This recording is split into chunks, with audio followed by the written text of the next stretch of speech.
yra daug vietų širdyje, kada dukra gali nusilenkti mamai į kojas ir pasakyti, taip mama, tu esi vienintelė mano mama ir tu dovanoji man visą šį pasaulį. Ir aš priimu visą tai kaip dovaną. Tik tada atsiveria kelias apskritai moteriškumui. Tada atsiveria kelias moteriai ne tik į mamą, atsiveria kelias į gyvenimą. Nes gyvenimą gavo kažko, visų pirma žmogaus gyvenimą. Aišku, tėtis ir moteris, bet visų pirma atėjimas į pasaulį. Vietą pasaulyje, kaip moteris, vietą pasaulyje vyras ir moteris turi per mamą, visų pirma. Ir tik tada, kada dukra atsiveria tokiu būdu mamai, su giliu dėkingumu ir pagarba, tokia kokia jinai yra. Tokiam gyvenimui, koks pas ją yra.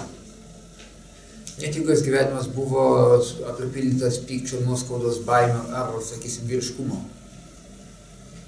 Tik tada, kada dukra gali ją priimti tokią, kokia jinai yra, tada atsiranda teisė apskritai imti moteriškumą. Ir įdomus dalykas, kad tada moteris, žvelgdama aplink, jinai gali susiliesti, kad ir ar gatvėje, ar kažkur susitikus, pagauti moterišką skambesį iš kitos moters. Ir gali tą moterišką skambesį pagauti, užsipildyti ir eiti toliau. Iš mokytojos, kolegės, draugės. Jinai gali pagauti iš daug kur tą moterišką skambesį, jame augti. Pagauti įvairių moterų skambesį ir susijungti su juo. Ir pati vis labiau tapti tą moterimi, kuri tampa giliau moteris ir vyrai tai jaučia. Ir būtent tie vyrai, kurie nori eiti gyvenimą su tą moterimi. Ir jinai padeda juos traukti. Ir jie nori su juo būti. Ir nori prisimti atsakomybę už ją. Kaip siejasi tas, sakysim, mama, dukra ir partnerystė.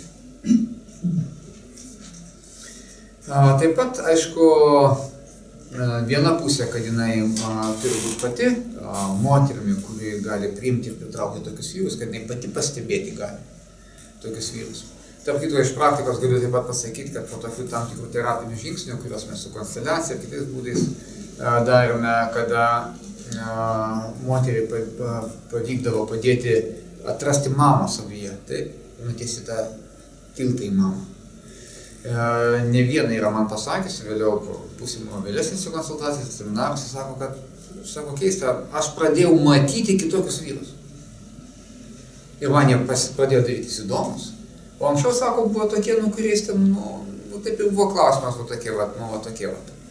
tokie, besivietantis, besimėtantis, taip.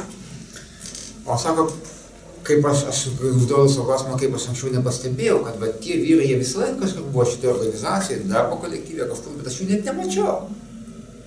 Akis neužkliūdavo. Ir sako, pradėjau matyti visai nieko. Ir sako, jie pradėjo kažkaip mane kalbinti. Taigi prasideda procesas, augimo.